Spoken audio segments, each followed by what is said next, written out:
Bienvenidos and welcome to Puro Pinche Gol, the podcast where we talk about all things USMNT y la Selección Mexicana. My name is Adrian, and I am joined by my co-host and tocayo, Adrian. How you doing, Adrian? I'm doing all right, man. How about yourself, dude? Doing good, man. Glad we finally decided to do this. All For righty, real. so we are just two fellas who, like and support both teams here, and we decided, we love watching and talking football, so decided to go ahead and start this podcast. This is episode 1, World Cup Post Mortem for USA and Mexico, where we'll be discussing successes, failures, reacting to the team that was selected for the squad that was selected for each team, and pretty much just kind of analyzing how they did in the World Cup, the games, how they performed. But first of all, Adriana, kind of wanted to, I guess, start with a little bit of background on us, why we're doing this. Definitely. Why don't you start us off? What got you into soccer? How long have you been following each team? Where are you from? Give us some background on yourself. What you bring to the table. Yeah, man, for sure. So, I grew up in Monterrey, Nuevo León, Mexico. So I'm Mexican, actually. I'm a Mexican national. I've been living in the States for the last, 11 years now. I moved to San Antonio, Texas for college. That's where we met. And man, I mean, it's kind of hard to say when exactly I started following the Mexican national team because it's pretty much, it's a given when you're born in Mexico. So you got to follow it. Nonetheless, in Monterrey, it's interesting. But we'll get to that later on. When I moved to the States, though, it was a shame that soccer wasn't, or I guess football wasn't as popular as it is in Mexico. It's getting traction, definitely. It has improved, but as I become more familiar with the U.S. national team, and as I became closer to you, I started to realize that the U.S. team is actually quite competitive. And so I would say that for the last maybe 8 years, I've been a huge fan of the U.S. national team. And I'm just, really glad that we, for now, have a chance to speak our minds about it. I've been playing soccer my whole life, pretty much going through a couple of academies in Mexico, and then also playing in high school. And then I decided to go to school, and that dream pretty much died. But other than that, Rip. I know I'm a Tigres fan, of course. I love Chelsea as well, and yeah, I mean, I'm really looking forward for this podcast, man. Yeah, awesome, man. Yeah, thanks for it was kind of, something we threw around together, and you kind of, I think, started the chat, but we thought between our two sides and angles we could do something interesting here. A little bit about me. My name is also Adrian, Spanish, Adrian in English. Um, I'm Mexican descent, right? I was born in the States, but my parents are Mexican. Actually, my mom is from Monterrey, like Adrian is, and I'm also a Tigres fan. Um, and growing up in the States as a Mexican, I guess, Mexican parents, you're kind of faced with a dilemma, kind of hey, do you go for Mexico or do you go for the States? And growing up, I've always followed both teams. Obviously, I love both teams, support both teams. If you have me choose when they play each other, I think my heart ends up going slightly more to the States just because I was born here, and I knew people that grew up playing for the youth team, and played with people that grew up playing in the youth team, and yeah. So I mean, regardless, I always root for Mexico, and want them to do well, obviously. But a little bit about me. Like I said, I was born in the States in Houston, and I too played some in high school. Uh, Never really played. I mean, we did our intramurals in college, right? But Yes, we did. I I played club back in the day as well, which was always fun. Um, but yeah, I mean, we like you said, we met in college, and that was a fun time, and we bonded over. I think soccer was probably the first thing we bonded over, being Yeah, both that we and I do want to say like when I think the first time we saw a Mexico against US game, it was in my apartment with Luis Angel and Cesar. And shout I out. think I asked you, and I remember vividly that I asked you, hey, so who do you go for? And it took you a couple of minutes to say the U.S. And I wasn't offended by it or anything, but it just stuck with me because um, out of all of the Mexican Americans that I met during college, you were perhaps the only one that stood with the U.S. The hardest. So to me, that was always like, all right, it's interesting to see because I'm pretty sure that you're not the only guy who feels this way. But I just think that at least in my experience, most of the guys who have the same bring up as you tend to say like, no, I like el tri or I like la selección mexicana, right? Even though their heart belongs to the U.S. national team. So I was like, all right, I can respect this guy for sure. Yeah, no, like I said, you said it took me a while to answer because it is always a hard thing for me, and uh, probably then even more so being in a room full of Mexican nationals that were all. Yeah, I was like, oh crap, man, what do I say? But nah, yeah, like I said, I support both teams. Obviously, I want them both to do well, and I think there are more of us than you think. I know quite a few people that have the same background as me, and pretty much do the same thing. They support Mexico when Mexico's playing anyone else, but when the U.S. and Mexico play, they tend to lean towards where they were yeah, born. Um, which is also interesting what's happened with you, because I mean, you being a Mexican national team, you don't or national, you don't. That's something that's not that as common. Somebody that kind of right. adopts a second team, but it is intriguing because you've been here in the States for almost 10, 11 years now, so it's Hmm. kind of become your second home and your second team. Um, Especially a team B that's so diverse, has a lot of people from different places. So it's like, I think they say in Telemundo or whatever, like el equipo de todos, right? Yeah, But yeah, no, it's definitely. I think we bring plenty of different sides and backgrounds to our analysis. You growing up in Mexico, I watch a lot of the Mexican reports and sports reports and shows and stuff, and it's a lot different, the atmosphere and the mentality they have towards it. Whereas it's not really a primary sport here, and they always tend to try to build up the team and motivate the team. Down there, yeah. man, they're savages. They go at it, and they'll burn you for the least amount of thing possible, man. Like, you do I one mean, little error, it's the only it's the one sport that we're somewhat good at it. right? Honestly, and even so, like for being the one national sport, our team still sucks. Like it's bad. Period. There's no way around it. But I guess we can discuss that later on. We'll discuss it in full, yeah, man.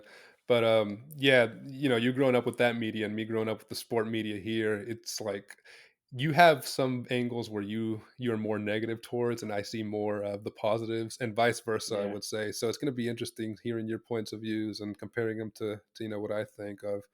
But enough of our backgrounds. I think we mentioned yeah, we're ready to move on. enough there. But so yeah, appreciate you guys listening to that. So I guess let's start with the USMNT, man. Hmm. Obviously they were put in a group with Iran or Iran. How Tyler Adams got corrected by that reporter to say Iran. They got put in a group with Iran, England, and Wales. So I think it was the group that was the closest in rankings between all four teams in the World Yeah, Cup. I think so. So they were Hmm. all like, I think England was like, don't get me wrong, don't quote me here, but like six or something. And then USA, Wales, and Iran were all within like two or three or four places of each other. Not that the FIFA ranking means much, but it is kind of interesting to say the least. Um, So yeah, man. I mean, starting at the beginning before the tournament even started, uh, what did you think of the squad? You know, there were some omissions, some inclusions that were kind of sketchy to say the least. Sure. So, when I saw the roster, um, I thought it was a competitive roster, like to begin with, uh, regardless of if they had Ricardo Pepi or not, or if they had to put in Ferreira, or if they had to bring Team Ream at the very end, which that was kind of odd, but Yeah, proved to be a good payout at the very end. yeah, for sure. Um, I always thought it was a competitive team, Since day one, I was cheering for it. I felt confident that even though this is a young squad, um, I think it's the youngest one out of the tournament. Um, I think just I Ghana felt it. was younger. Ghana was okay. Well, Yeah, one of the youngest ones, yeah. regardless. I felt very confident. I felt motivated. I felt enthused about this team. Regardless of how far they will make it, to me it was like, all right, this is a win no matter what, because you have a group of young lads who are gonna get a great amount of World Cup experience. It's a good stepping stone. So that was my that was like my expectation. Like if they make it, past the group stage, great. If they go to the quarterfinals, that's awesome, outstanding. But if they stay on the best 16 round, to me that's also like, all right, not too bad, not too shabby. What about you? What were your thoughts? What were your expectations for this team when you saw the roster? So when I first saw the roster, I was kind of surprised that a lack of real number nine. I think it's Mm, something that troubled both La yeah, Selección Mexicana and the U.S. team. I That agree. lack of a deadly finisher. You know, Hmm. so I was surprised that Pepe, who was kind of scoring goals, he moved from La Bundesliga to I think he's playing in Holland right now, and he's been scoring goals. He hadn't scored in a while, in like a year in the Bundesliga, but he made that transfer and he was hot before the World Cup hit off. So I for sure, Well, expected him to be on there. yeah, Go he ahead. moved from what, Augsburg to Groningen, and it looks like he Yeah. had 9 matches and 6 goals. Yeah, So so not he too was bad. hot before the World Cup, and so I Hmm. expected him to be on there, but obviously he wasn't. Stefan, I kind of expected him to be at least a second or third keeper, and I thought for sure Paul Arriola was going to be on there just because he was like one of Greg's favorites consistently during the World Cup qualifying. Yeah, Some surprises that I was like kind of shocked on was Morris for sure. I don't think yeah, he's up to par, and I especially not agree. after his ACL injury. Roldan, who they said they only took because he was kind of like the happy guy, the guy that everybody liked in the locker room, and Come on, that man. apparently you need one like that. Um, Long, I didn't see why he was there. I know he's one of the coach's favorites, but I mean he didn't play a minute, thank God. Um, but yeah, I mean, there were some surprises for sure. Um, but you asked me about my expectations. Um, my expectations were always they need to get out the group. For sure, they need to get out the group. If they don't, it's a how they say in Mexico fracaso, or a big, huge failure. Um, but I always thought we're going to lose to England. We have to beat or tie Wales, and we have to for sure beat Iran. And when we tied Wales, it was kind of a blow. I was like, oh, man, they let it slip away. How are you going to give that foul away, especially to Gareth Bale? He's going to score the penalty, of course, and he does. And I thought, man, that was it. And then they somehow put a super great performance against England, and they tie England. So I'm like, oh man, nice. All they have to do now is beat Iran, and they beat Iran and qualified. Um, for me, it wasn't a success, nor was it a failure. A success for me would have been to finally beat one of the big European giants, and I thought they could, but So, they so, so yep. what if they had defeated England but not make it through? Would you still consider that a success? It depends how they would have played against England. If they had won 1-0 off a fluke goal, I don't think I would have considered that a success. I would have considered it a if they played well and beat England but didn't qualify. I think I would have considered it a failure, man, because how are you going to beat England and not qualify, Okay, not yeah, beat Iran, lose not against beat freaking Iran Wales. Yeah. and Wales. Yeah, So I yeah, agree. for me, I think they met expectation, but they didn't exceed it. Exceeding it would have been, and it wasn't a success in my book. It would have been beating Holland, you know. Yeah. So I think it was, like you said, valuable experience. Like that's they're gonna use that to carry it on to 26, and I think it was something that needed to happen after missing 2018. It was a good reward for Pulisic, who missed out, and all these new guys that came in to kind of experience that. But Hmm. I definitely think that the subs could have been better in the Holland game, and we could have played better for Look, sure. I don't understand the whole Ferreira thing. Like I get it. Josh Sargent was injured. I guess you don't trust Hadji, right? Even though you called him up, and you put in Ferreira, who is not even tall. He's not, he's not bulky, like to at least do something with his body. And then you have him playing in between freaking Virgil van Dijk and Nathan Ake, who are two of the toughest center backs in the Premier League. And have you Right. seen Virgil van Dijk? That guy is huge, man. He's 6'5" and he's fast. Come Yep. on, like I didn't understand that. I just didn't get it. It was definitely a bad move from Greg Berhalter. But now that you're mentioning that for you it wasn't necessarily a success, that they met expectations, but it isn't necessarily, it would have been great if they exceed them. To me, there's a couple of things that I find to be positive. The first one is they made it back to the World Cup. I think at this point in time with the team that they have, they shouldn't be missing any World Cup from I now on. agree. Like I there's no agree. excuse whatsoever. They are in the easiest confederation to qualify for the World Cup, which is CONCACAF. They have three spots that take you directly and one that is a playoff. So there's no excuse for you if you want to be competitive to miss out on the World Cup. For every 4 years just because whatever happened. You can name there's a plethora of reasons why they missed it on 2018. I think it was because it was a generation that was fading out and they needed some restructuring. It didn't happen. Blah blah blah. That's in the past. The other thing that I also find very positive was the draw against England. Now I agree with you. It would have been outstanding if they had beaten England with a strong performance, even if it was a 1-0 score, right?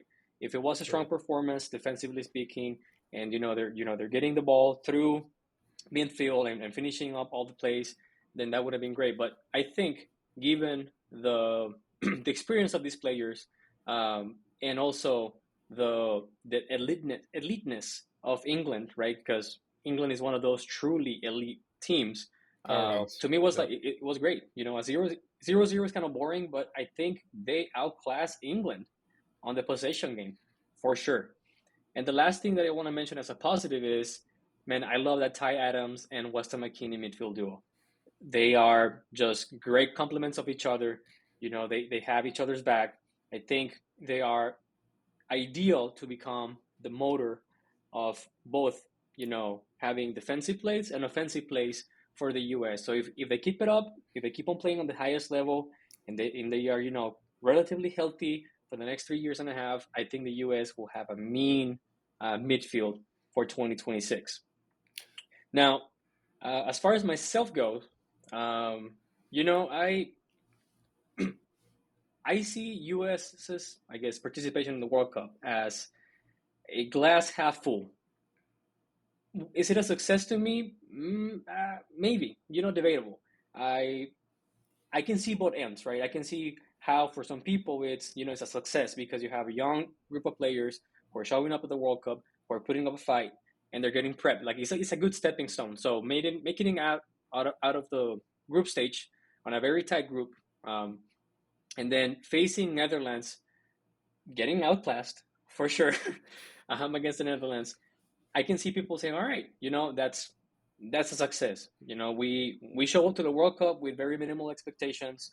They met those minimal expectations, and hell, maybe they, because of how many points they made, they may maybe beat them by the minimal, right? Right. But I'm right there with you, man. I think they met expectations.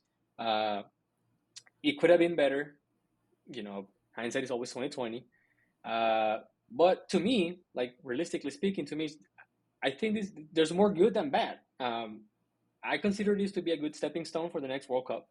I think it was a great stage for the U.S. to show muscle, to flex. That is no longer just a we are here because we're part of CONCACAF, and more of Right. a hey, we're competitive, right? We no longer play just with our athleticism. We're not only physical anymore. We know how to take the ball. We know how to pass around. But one thing that is interesting is as the world moves into a direction of more of a like direct vertical style of play, the US started to adopt this possessive game, right? Getting the Right. ball, trying to go, through the through the sides, crosses and whatnot. So it's really interesting to see that some people may say that they're lagging behind, because I think definitely one of the things that could have helped Berhalter on this World Cup was taking advantage of that athleticism, and he didn't. He didn't. Like Yeah. on the Netherlands game. I mean, you tell me, man. I think that one. I mean, if you look at each roster, man by man, they were not that. There wasn't that big of a gap between talent. And Yeah, if you talk about for the athleticism, first time, we fielded, uh-huh. I think, 10 out of 11 players that were, it's unheard of, were European based and, playing at some of the best clubs in the world. So, yeah, the talent gap has definitely closed. So yeah, I mean, and that game was a great position or stage for the team to be like, look, we can compete against top talent, Right. right? They could have defeated them easily with athleticism because don't tell me that freaking Memphis Depay is faster than Christian Pulisic or Musa or Team Weah, right? Because he isn't. Right. But then again, once you move on to the group stages, it's always a situation of that's where the real talent takes Right. those teams to the next level. So I guess in this case, there's still a small gap in between of finding that Landon Donovan for the U.S. Yeah, like you said, in the round of 16s when the talent takes over that small gap, I wouldn't necessarily say the talent takes over because I think the talent is there for the United States and it's comparable to the Netherlands. I think some of those United States players would start on the Netherlands team. Yeah, I think what takes over there is just class, man. Class that I've been there before. I'm Virgil van Dijk. I am Memphis Depay. I'm Frankie de Jong. I'm all these guys that have been in big games and big situations before, and I know how to close out a game, and I don't get intimidated. and you know what else that we haven't mentioned is the U.S. team is a young team, right? We have young players, but we also have a young coach, a green coach. And I think at that specific game, Yeah. uh, we got out coach Oh, big for sure. time. That's where it showed. And up to that point, man, I haven't always been the biggest Greg supporter.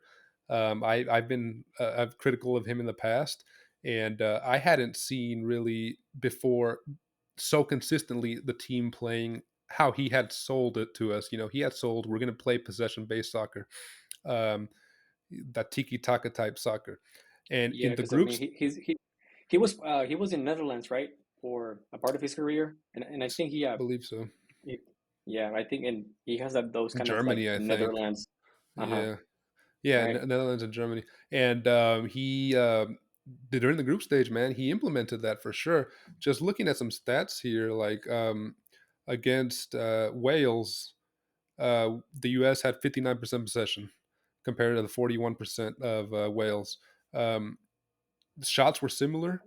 We definitely missed the number 9. I think that was what we missed to take us from here to here, right? To beat Netherlands. yeah, Um, against Iran, we had it was similar 50-50. It says 49% here for Iran, 51 for the US. I think that got kind of skewed towards the end, the last 20 minutes when Iran was just bombarding the US. And but for the most part, for 70 minutes, I think the US had a lot more possession. We had yeah, 12 shots compared to their 4 shots, 5 shots on target compared to their 1 shot on target. So again, yeah, we won 1-0, but it was lack of a forward that also came back. Against England, that was one where, again, dominated possession in the first half. Second half, we kind of let them grow back into it. It ended up 56% possession to England, 44 to the US, but the shots were 10 to the US, 8 to England. Um, on target, it was 3 to England, 1 to the US. Again, we don't have that Harry Kane or Exactly. that forward to get those things on target. Hmm. When you know how you mentioned Donovan back then, like you said, we used to play more. Hey man, cross it into the box, and we'll have somebody header it there. We don't have those Yes. big we don't have those big tall guys anymore. They're all short guys in the front. Weah, Pulisic, Sargent. Wait, So, Where is short, dude? I thought Where was tall. well, I How tall mean, is that guy? he can't be more than 6 feet, right? Which I mean, compare to Virgil Van Uh, Dyke let's or Harry see. Maguire, the fridge. Well, he's 6 feet tall. He's not short. He's not Like short, I'm but short.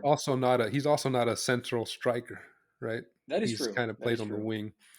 And you know, I to keep talking positives. I liked the consistency. I liked how he played the same 10 or 11 players. I think he only rotated Vickers in for Ream or not for Ream for Zimmerman in one game, and just the forward switched between Wright and Sargent and Yeah. Pereira. Everything else was really consistent. Those two you mentioned, Musa, McKennie, and Adams were great, along with Musa. I think he was a really Yeah. standout player, and I I think agree. those three players' value just went up tremendously. But Dude, significantly. I wouldn't be yeah, surprised if Musa moves away from Valencia after the end of the yeah, season.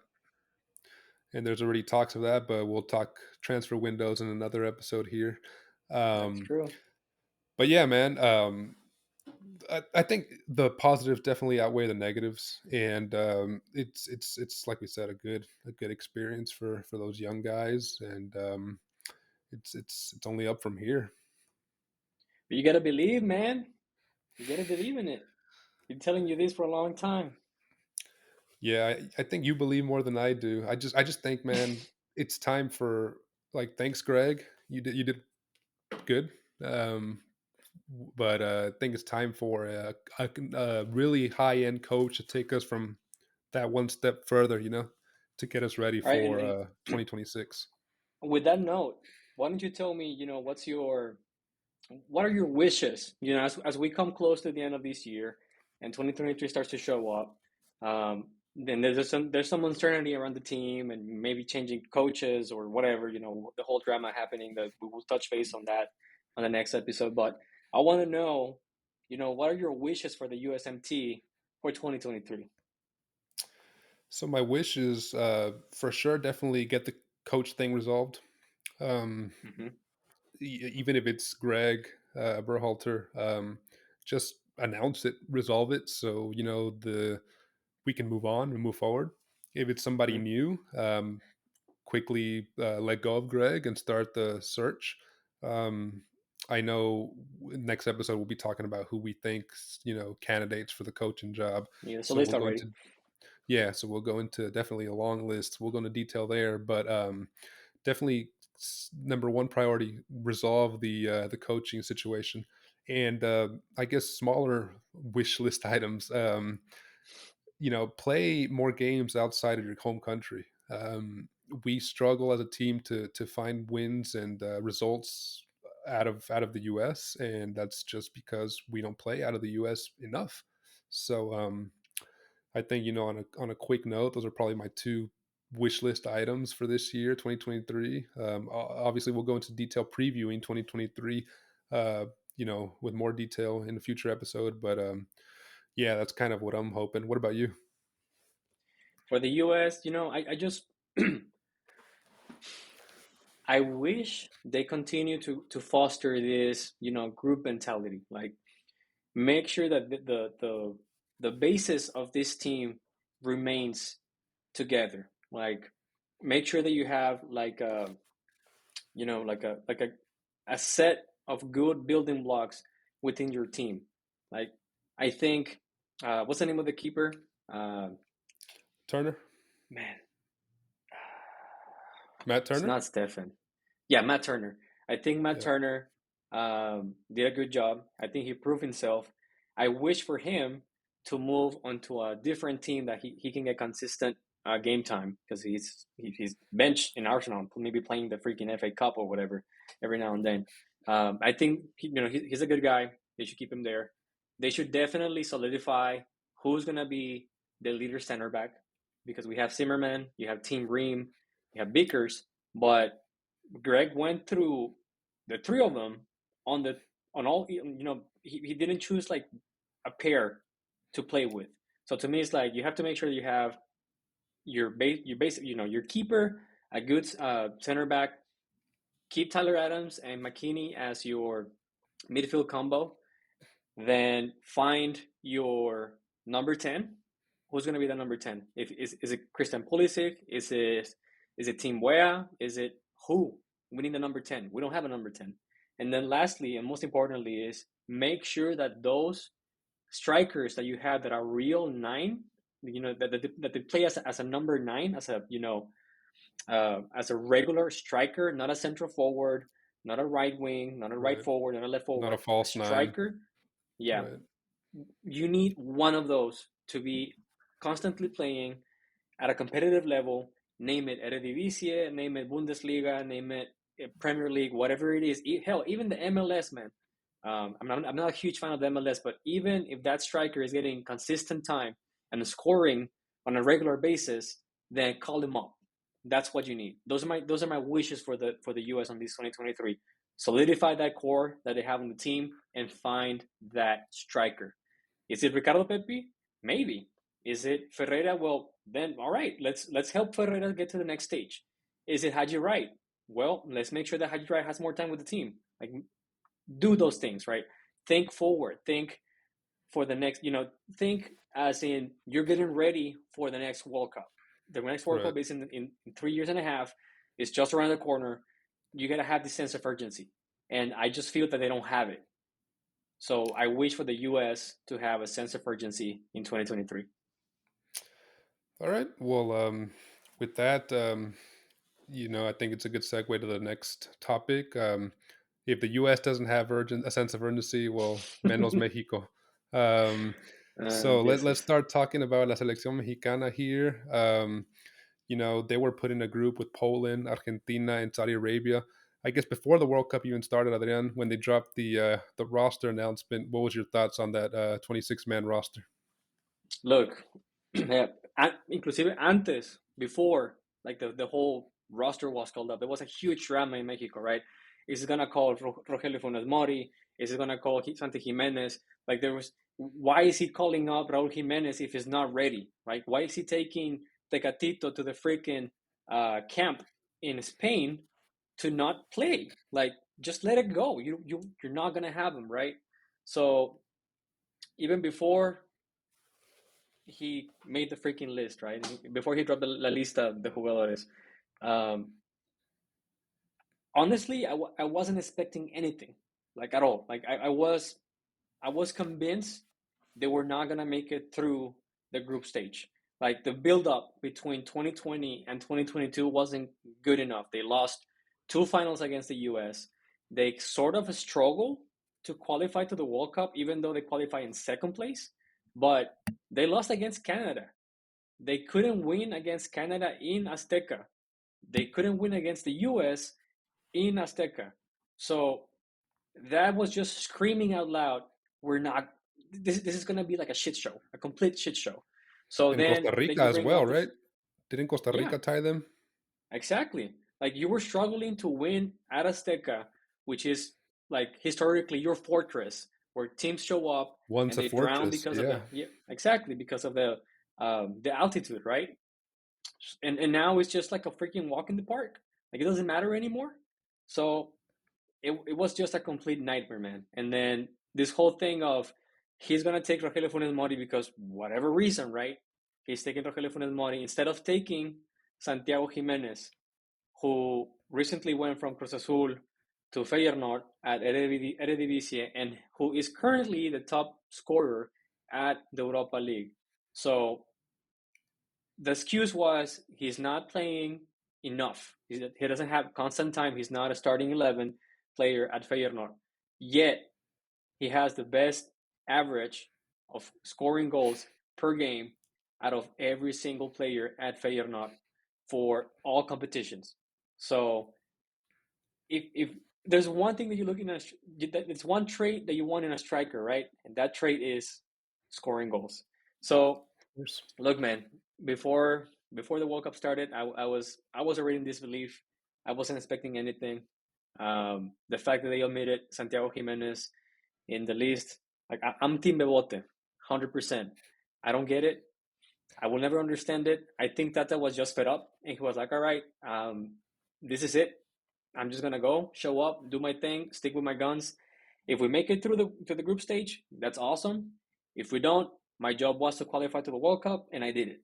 So look, there was also rumors saying that I think after he lost the second final against the U.S. Yeah. On the Gold Cup or Nations League, one of those, he turned in his resignation, and Really?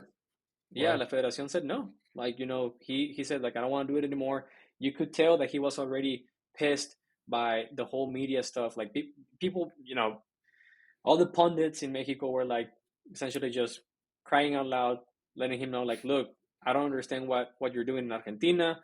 Like, he was using the pandemic as an excuse to not visit Mexico. He knew Right. shit about Liga MX.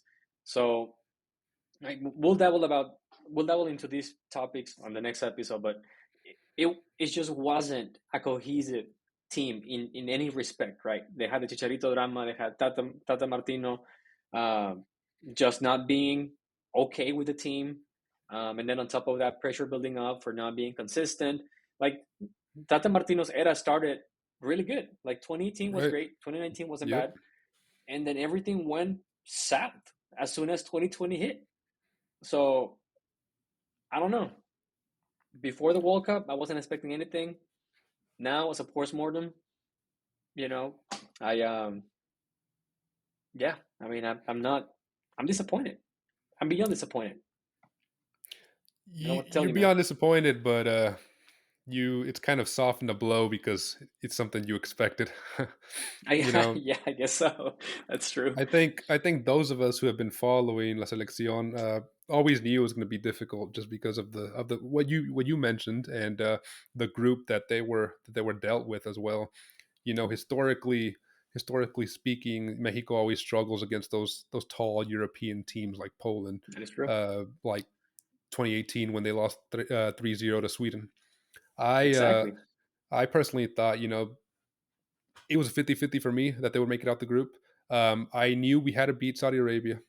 I knew we would get clapped by Argentina, and I was like, whoever just doesn't get clapped the most by Argentina is going to qualify because I kind of expected us to either barely beat Poland or tie Poland.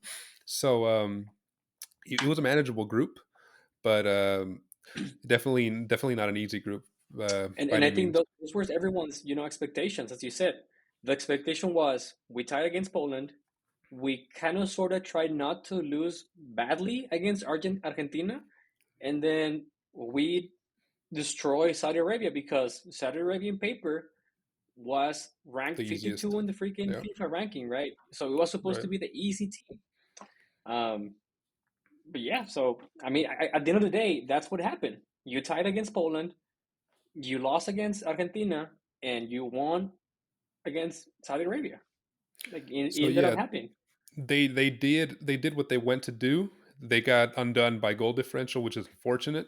I don't think they would have beaten France if they had qualified. Nah, hell no, Um, man. but Long stretch. yeah, it hurts because they didn't make it out the group after what was it, 8 mundiales Yeah, consecutively consecutively of speaking. Hmm. qualifying out the group. I think it's something we've taken for granted at this point, so it hurt I even agree. more. Um, but I think it's this can definitely hopefully inspires change in La Federación, which we'll definitely talk more about. You mentioned a lot of things that you've disliked. Was there anything at all you kind of liked that you saw from La Yeah, Selección in this World Cup? yeah, yeah. I mean, to be fair, not everything is bad, right? There's always good things about it. Um, I liked the fact that they included Luis Chavez on the list. Luis Chavez was not a feature on, I guess, a constant feature on the Mexican national team throughout Tata's tenure with the team, Right. but he Mhm. won the spot for the last year and a half. He's been playing, at a top level in Liga MX. He's not that young. He's 26. So it might be, not so um, attractive for the European teams. But regardless, that I'm glad that he showed up. I'm glad that he had a really good World Cup. Like all in all, putting things into perspective, he had he had a decent Well, performance. well, you That saw. last Sorry to goal. interrupt you. You saw what Bayer Leverkusen tweeted at him, right? They were like, "Hola, Yeah, yeah, Chavez." yeah. Uh So I huh. mean, he might find his move, man. Look, yeah, I'm all for it, dude. I'm all for it. I want Luis Chavez to travel to Europe, get into a team.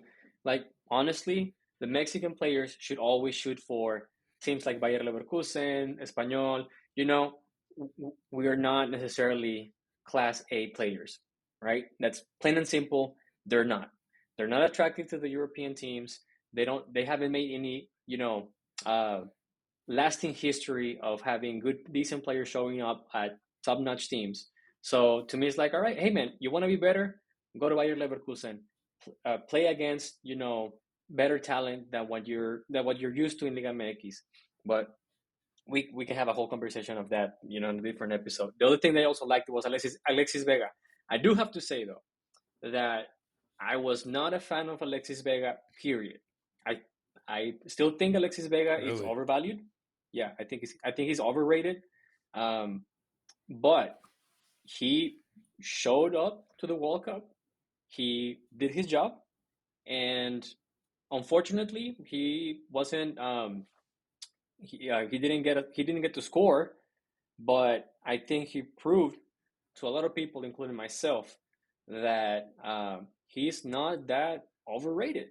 He proved me that he can be a team player, that he can be someone that understands what the coach wants and execute it, and not put his personal interest, or I guess personal, whatever you want to call it, extravaganza before the team. Um, Unfortunately, he didn't score. But man, again, I think he put up some decent performances, and I really hope that he Sure. gets to go to a European team. Um, yeah, I was gladly surprised by Alexis Vega. Um, and then lastly, the last thing that I think is a positive thing, but this might be a very unpopular opinion, is to me it's very positive that Mexico got eliminated on the group stage. I totally agree with you. I think we took for granted how many years or how many World Cups we had qualified into the next stage, that we just completely forgot that moving on from the group stage was a big deal, because it is a big deal. Even if you get like a very easy group, it's still a huge deal to qualify to the next stage on a World Cup, because you're playing against the best talent in the world. Right. So to me, it's a positive thing, because I see this as I hope that la Federación, Doña Fede y sus amigos, they see this as like I do. This is rock bottom. You cannot go any lower. I think the lowest would be not qualifying to the World Cup, but even then, Shout out to the showing USA up 2018. showing up to the World Cup like this with a coach that is not interested in the Mexican national team development, with a roster that is full of drama and with omissions of players who clearly deserve to be included. It's just, to me, it's a win. I don't see it as a lose. I see it as a win, because from this point on is we got to do something radical. What do you think? No, I agree. It is rock bottom for La Selección here at this point, and hopefully it does inspire some change. A couple years ago, Liga MX, which I think it's it has its criticisms, but it's still one of the best leagues in definitely in the Americas, if not the Mm-hmm. best league. Um, and definitely a top 10 league, I would say, for the amount of revenue it brings in, for the product that it puts on the field. It's a great league to watch. It's an entertaining league, but it really suffered, and I think the players really suffered when they got rid of relegation and promotion a couple years ago. Yeah. There's really no point to try once you're out of the Liguilla range.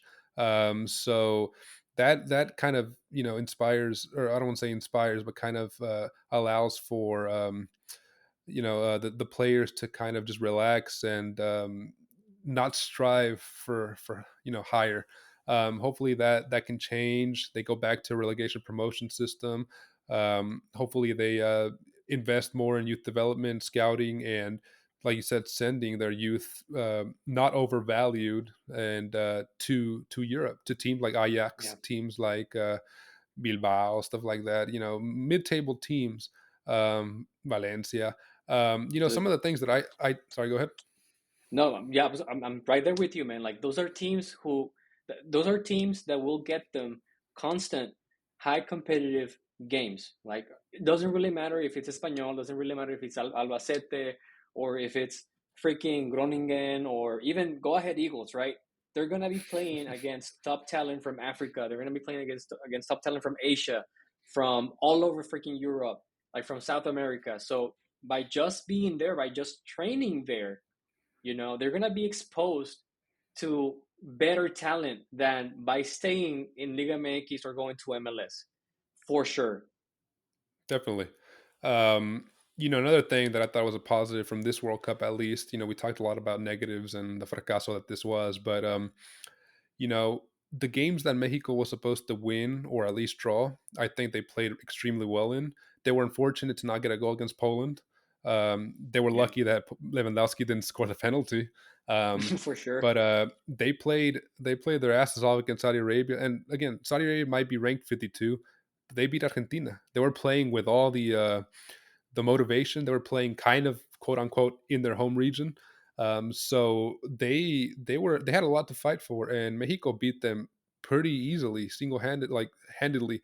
And if the score doesn't reflect that because it shows as 2-1, which unfortunately at the end there they kind of messed up defensively, but Yeah, I think they played really well that game. Let me see here. I have a couple stats here I wanted to kind of show. They sure. they dominated possession. They had 61% compared to 39% for Saudi Arabia. 26 shots. God damn, how many on 26 target? shots. 11. And Wow, again, something we didn't really mention that we mentioned about the exactly. US, there was no forward from Mexico. There Yeah, was no that forward. no, exactly. I mean, you had Henry Martin. Like honestly, Henry Martin, he's okay for Liga MX. He had a decent semester before the World Cup. Honestly, he was perhaps the only striker available who had been scoring on a constant basis for Mexico, other than Chicharito. But we all know what Chicharito is not going because nobody likes a whistleblower, and he is the whistleblower on that team. But yeah, like right there with you. Like hell, even all CONCACAF, right? How many goals CONCACAF scored collectively? There's no strikers in CONCACAF for whatever reason. I don't know why. You had Alfonso Davies playing forward for Canada. There you Like, go. come And he's a on, freaking man. left back, right? Yeah. Yeah, yeah. I mean, they probably have the best forward in David, but I mean, he was shut down completely. But that's another team, another country you don't really Yeah. talk much about. But no, I mean, No, we anyway, don't. kind of to we'll go into this deeper for sure next episode when we post mortem part two. Make sure y'all check it out. Mm-hmm. But kind of tend the conversation on La Selección Mexicana on a positive note. Although I don't think they should have been there, it was pretty big milestone for Andres Guardado y Guillermo Ochoa to be there. Yeah. I have no idea how Guardado played against Argentina, but he played. Um, and 45 this minutes. 45, then they took his ass out. Um, and Mexico, uh, they normally have. There's always a something that happens with the team, a negativity. They either go out to a club and get girls they shouldn't be getting, or they there's always something, a whistleblower here or there or something. But I think for the most part, the only negativity here was around the coach. The team, looked like a team, looked bonded, and there was positivity in the team towards the throughout the tournament, and I think that's at least something to look forward to. That this team's at least they always play for the flag and for the country, and there was no lack of that this time. I guess so. Like I guess just to end it, man. To me, it's like, is it a big failure? I want to ask everyone: did we really expect more from Mexico and Tata? Like honestly speaking, did we really think that something big was going to happen with Tata and the national and Mexican national team? I really don't. I really don't. So in a way, um, I guess I can say that it was a success uh, because they went and did what we all thought they were going to do: tie against Poland, lose against Argentina, and win against Saudi Arabia. Es un mugrero, Yeah. mugrero. Honestly, I don't know how to put it in other words, but it's just it was utter trash, It pretty was what it much. was, man, and thankfully it's over, and hopefully it could implement some change. Um, but all right, And yeah, this was I do have a long list for my wish list as changes. what should do what La Federación y sus amigos should do for 2023, but we can discuss that next episode. Yeah, definitely keep that wish list and Mhm. maybe mail it to them. But yeah, so that's gonna be it for this episode, World Cup Post Mortem Part One. Please tune in to Puro Pinche Gol next episode. We're gonna be going over World Cup Post Mortem Part Two, where we'll discuss our thoughts for the teams moving forward, especially 2023. We'll go more in depth for that. What's going to happen with the coaches. Obviously, Greg is still and Tata's out. Who are the replacements, the candidates? What do they bring to the table? And basically just future plans. We'll discuss Copa America, Asian Cup, AFCON, any opportunities for the teams to kind of get out their comfort zone and maybe play more competitive football since World Cup qualifying. It's not going to be in the picture this time around. Hopefully, we'll be welcome back to Libertadores and just hopefully the future is brighter than because it can't really go much lower for La Selección Mexicana. That's what you think, but hey, man, they always surprise you That's true, man. That's true. for good Hopefully, or for hopefully bad. for good or for It's bad. all yeah, Yeah, it's a freaking gamble with them. Yeah, but it's a gamble. But we somehow still like idiotas here, following them and loving them. But well, it is what it is. it ain't what All it right, ain't. man. Well, appreciate you being on here, Adrian, my co-host. Definitely, we got a lot more to discuss on the next episode. So, catch you later, man. All right, don't forget to subscribe, like, and hit the notifications button or whatever. Let's do it. Thanks, guys. Deuces.